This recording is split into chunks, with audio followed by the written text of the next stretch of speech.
We said right from day one that we want to build a championship in here, and credit to the guys. I think they all bought in right away. Right during camp, it was fast paced. If we remember, seems like a long time ago, but it was fast paced. Guys were focused, and obviously making the playoffs was the first goal we wanted to accomplish. And you want to celebrate that a little bit. We know there's a lot of season left, and we still want to move up and finish as high as we can in the standings. And that's the first step. But the goal hasn't changed from day one. We want to build a championship, and I know that or build a championship team. Sorry, but I know the guys, people outside of the dressing room, especially before the season started, probably would have thought we were crazy, but guys have been focused on that, and that's been the goal right from day one. So it's a great first step, and we're proud of that accomplishment. Now, you talked about, of course, that seeding. It's very important in playoffs to get that seeding. How are you making sure that the team stay focused and say, hey, we've accomplished milestone one. We got the berth, but now we have to stay focused to get the position that we want. What's your message to them, and how are you now changing how you're coaching so that they stay focused to get that seeding? It was exactly that. I mean, we were on the bus back from Savannah, I believe, and we were kind of watching the Greenville-Jacksonville game, and result went our way, so we kind of announced that we clinched on the bus. But little cheer, guys were continued on playing their cards, a little toast, but I think I don't have to say too much. The coaching style doesn't change. I've been the same. Vinny's been the same from day one on to now, and I think we've done a good job of staying even keeled. Guys, obviously, was a good mood at practice today, but it's been like that all year. So I don't think we have to say too much. Guys know what's at stake. We want to chase down South Carolina here first, and Florida too. I know they have a few point lead on us, but you never know what happens, and we'll play right till the end. Guys are. We've even going through that up and down stretch there the last maybe month or so, or a couple weeks. The focus has been just we want to keep building towards playoffs. Results aside, obviously the game is about winning, but results aside, we wanted to kind of build towards playoffs. And message has been you can't just turn it on for playoffs, and I think that's resonated. Found a way to salvage last weekend there on a tough trip. So I think that shows the character in the group, but it's never been a worry of ours this year.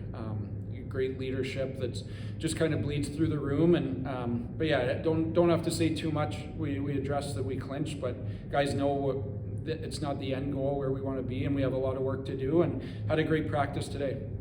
Coach, speaking of work to do, you have a 3-3 upcoming, games are at home, and the teams that you're playing are actually fighting to try to get into the playoffs. You've kind of alluded to it, but what message are you delivering to make sure that, again, you're staying focused and you're shooting for the next goal? Well, we gave the guys a couple days off to rest and recover. Guys played a lot of minutes. We've got a lot of bodies called up right now, which is part of this league. We want to be a team that wins, but also gets guys called up and opportunities. So guys are a little banged up, and we gave them a couple days there, an optional yesterday, and I think they came back refreshed today. But yeah, we just kind of focus on ourselves. I mean, it's the old cliche. Doesn't really matter who we're playing right now. I know we have Orlando and Jacksonville this weekend who are both playing good hockey. You can't look at the standings. They came in, and Jacksonville, we took 2 or 3 from us last week and beat Florida there the weekend before. So they're no pushover, and Orlando actually beat us the last time we played them as well. So not hard to motivate ourselves for those games. We know they're coming in kind of fighting for their playoff lives, and we have to match that desperation. They have a lot of new faces. We have some new faces as well. So guys are playing for the playoffs, but also for jobs next year. And we know it's going to be a tough weekend. Just kind of take it one game at a time. But again, we're really focused on the details in our game and areas we want to improve on and keep doing well at. So that's really where the focus is right now. And I love that you talked about the new faces.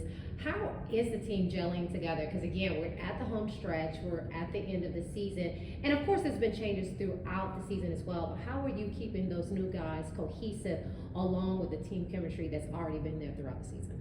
I kind of touched on it earlier. The leadership and then the group we have is so welcoming. Guys, Kirkland was saying today just how easy the transition was. He feels a part of the group already, and that just speaks to the character of the team.